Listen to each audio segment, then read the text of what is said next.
Greetings, viewers. The number on your screen does not lie. We have hit 3,000. Now, I know that that's small potatoes in the grand scheme of things when it comes down to channels on YouTube and what people watch, but I figure it's an occasion nonetheless, so I'll mark it by taking a look at something in this video that has already been given away by the video title. If we take a look here, the last time I uploaded a video about an older Macintosh and put quite a bit of effort into the video itself, Macintosh Classic video, it didn't do too well. Hopefully this video of a Macintosh Plus happens to do better. Now, I anticipate that this video probably won't do too well either, nor will the Macintosh SE video that, even though I recorded it way back this past summer, it's going to be uploaded next. This video should be out on Tuesday. The SE video is coming on Thursday, and that's assuming I actually edit this week. And the reason why I surmise that they're not doing too well, and the same reason why the classic video didn't do too well, is that there's so many videos of these things out there.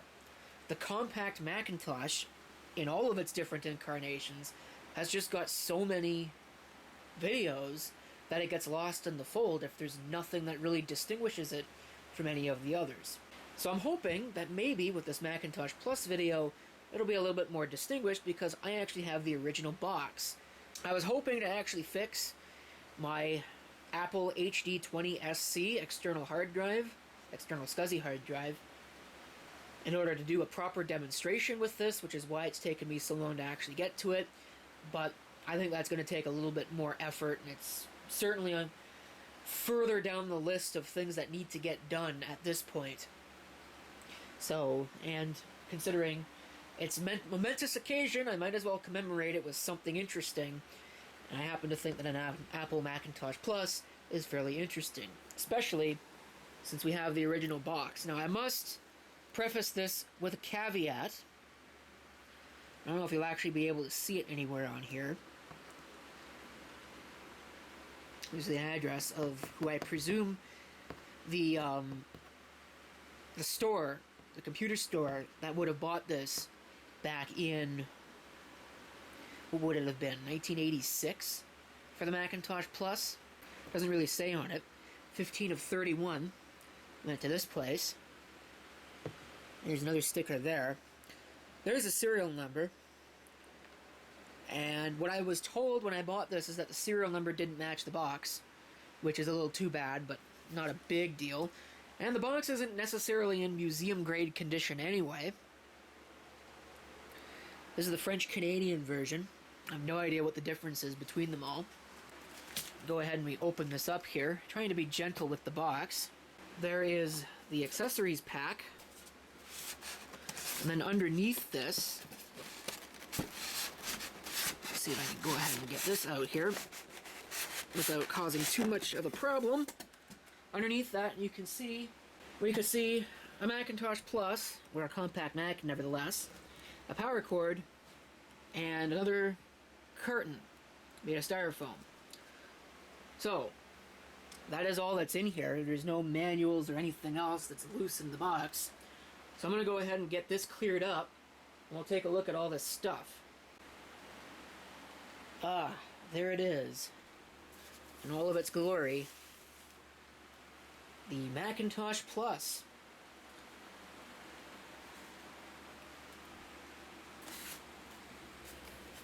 And this, if you guessed was the keyboard, you'd be correct.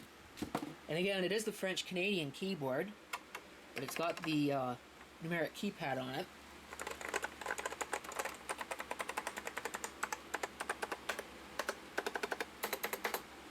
Now let's take a look at the accessory pack that we've got here. Now, this has been opened, obviously, so I have no idea if this is what the accessory pack actually looked like. And I can tell you for a fact right now that the boot disc that's in here is a replica boot disc. It's not an original Apple, like a Mac Paint or a Mac Write disc or anything like that. But here's what we've got. We have the mouse. Right here, this is an original M0100 mouse. Also, there's the keyboard cable. Right there. Which you'll notice, and we'll get into this here in a second, looks like a telephone jack. Kind of interesting. Here, as mentioned, is the boot disc. And yes, I'm aware that this is a high-density disc. Again, more on that later. Here's a copy of the Macintosh Guided Tour. And actually a very nice tape. This is a high bias tape. Of course, this is the original cassette here. Guided Tour. I'm not sure if maybe the pressure pad's missing or something similar. Try and set these aside here.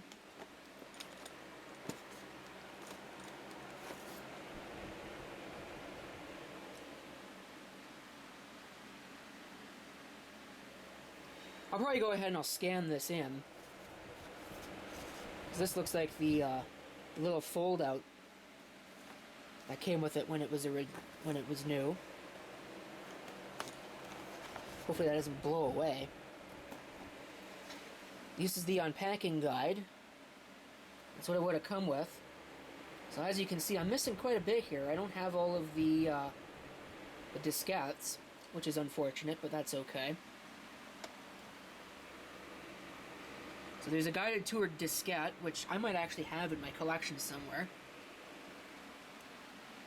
A couple of other things. And of course the programmer switch is also missing, as it is on pretty much all of these. So your warning. That's SCSI. I don't know, is this original? Radio Shack, I don't think so.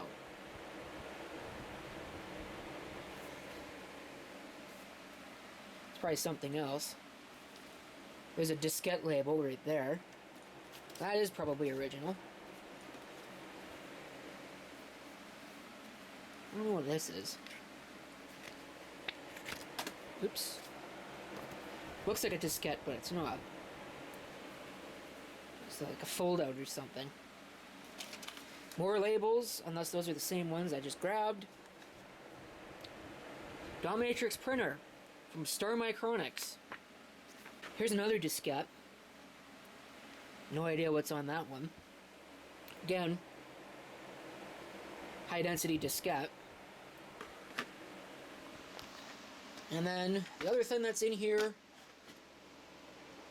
I believe that is, what is this?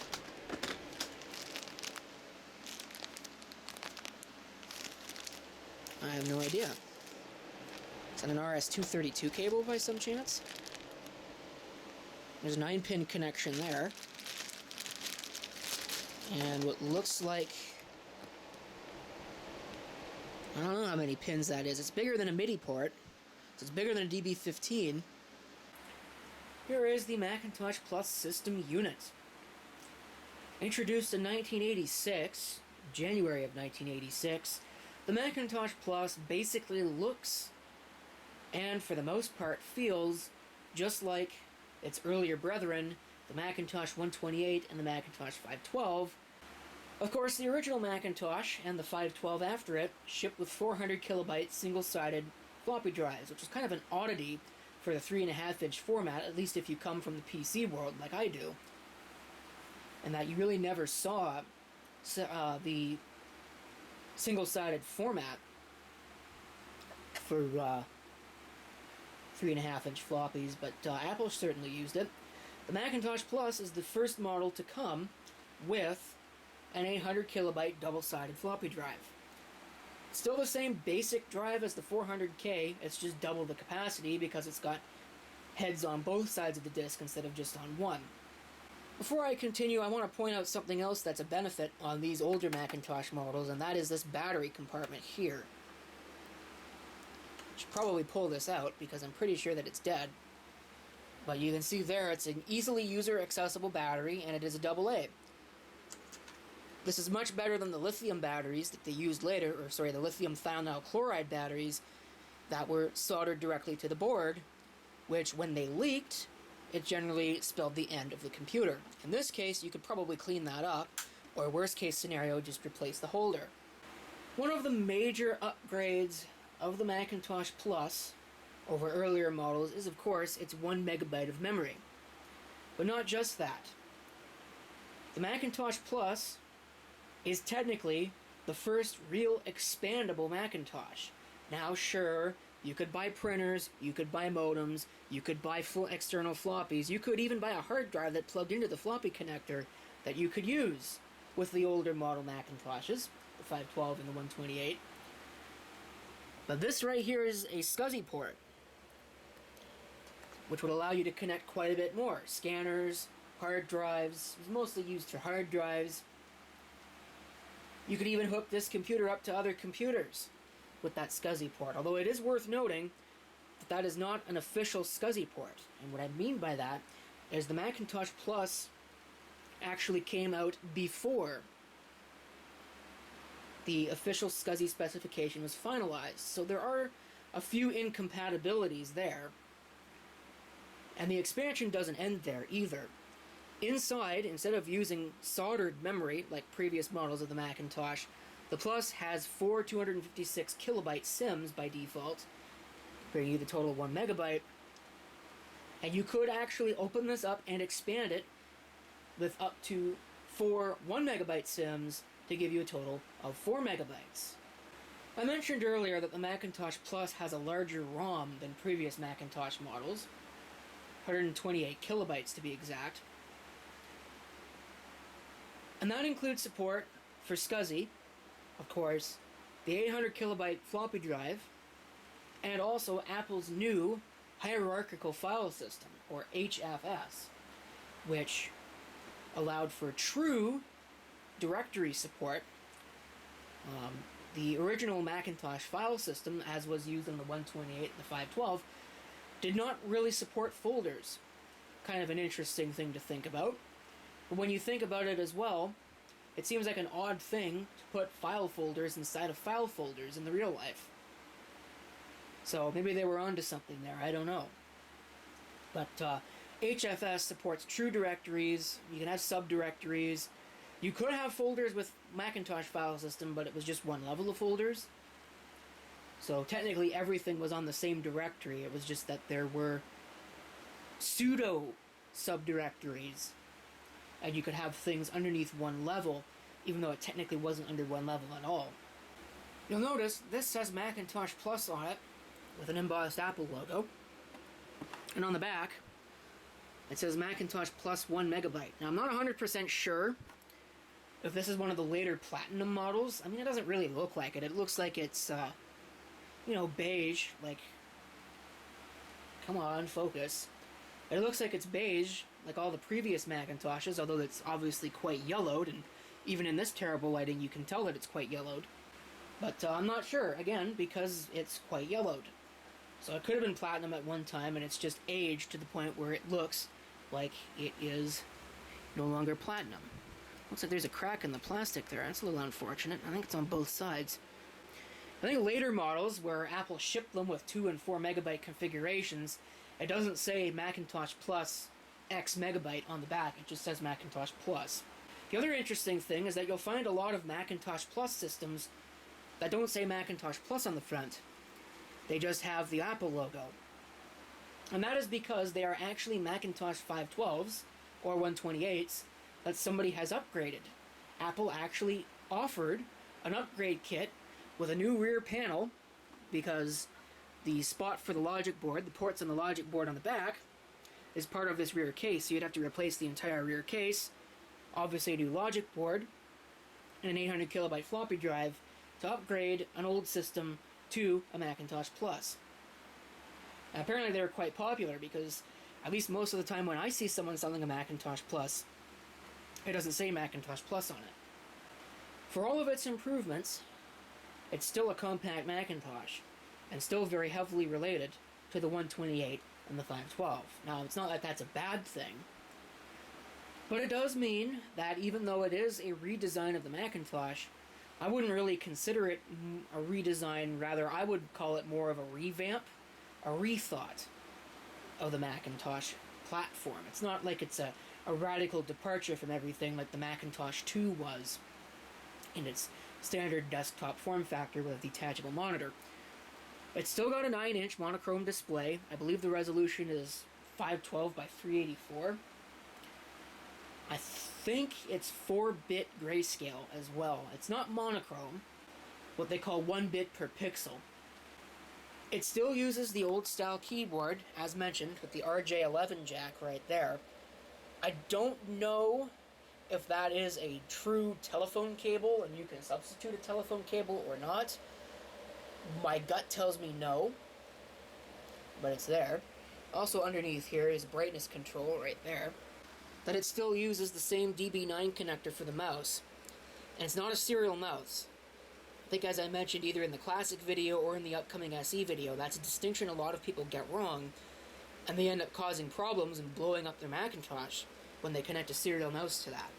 It's still, as mentioned, an 8 MHz Motorola 68000 processor.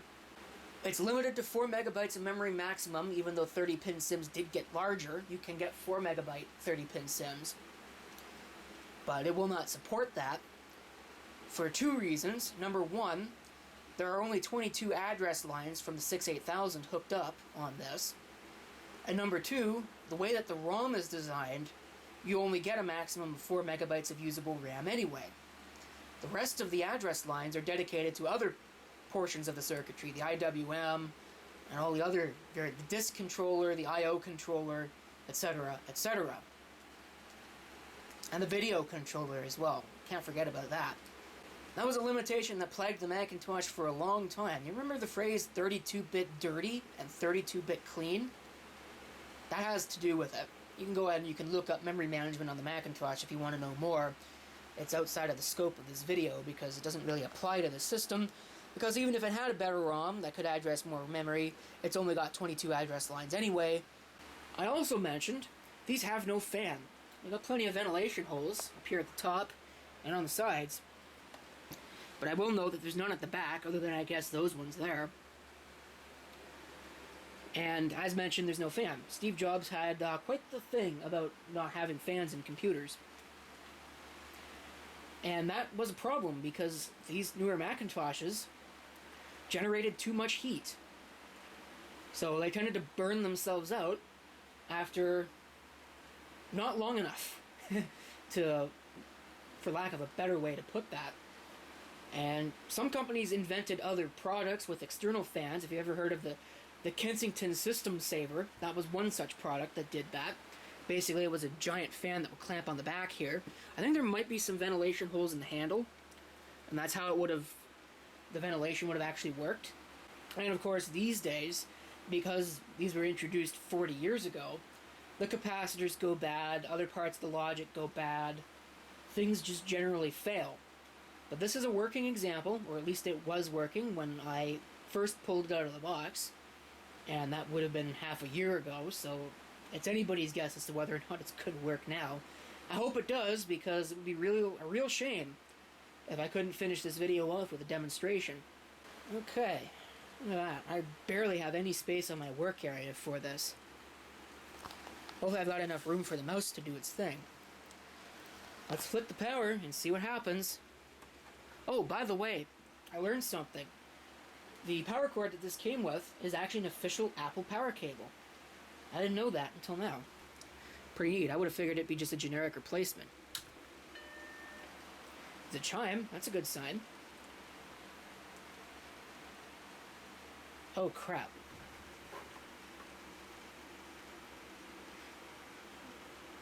Well, that's interesting. So a little bit of an issue there with the convergence. But the brightness is good. Oh, God. Alright. Turn that down. So yeah, we do have some problems here. It was working. I don't want to leave that turned on, because obviously that's going to cause problems.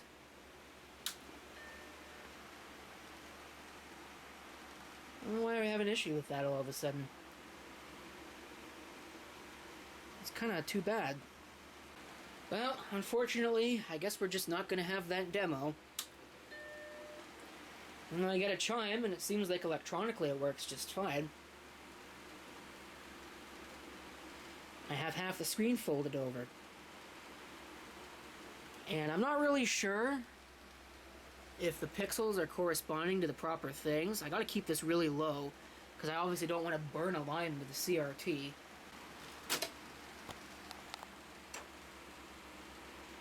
Oh. Oh, well, it's trying. I'm keeping it low here. Yeah. Oh yeah, we've definitely got a problem. Look at that. So there's a problem with the electronics on this, and it looks like a fairly major problem. Yeah, looks like a fairly major problem. So, as you can see, it boots, but there's not much else I can really do with it until I fix whatever has gone wrong, which I suspect is in the video circuitry somewhere. Probably needs a recap or something. I don't think that's ever been done. So, sad ending, I guess, but maybe I'll have a repair video at some point. There's your Macintosh Plus video, I guess. Again, I'm a little disappointed I couldn't have a demonstration. I was really hoping to be able to get this thing running in this video, but obviously there's just something wrong with the video subsystem. Probably capacitors, I'm not sure. That will need to be done. Honestly, I'm surprised that it still works, given I think it's running on all the original capacitors. I thought it just occurred to me that I could try and remove the battery, but I don't think that's going to help. But anyway, that's pretty much going to do it for this video. Stay tuned, there'll probably be a repair video at some point, but I make no guarantees because I've got other things to work on, as you can probably guess. So, thanks for watching. Thanks for 3,000 subscribers. If you got a comment, leave it below. And until next time, guys,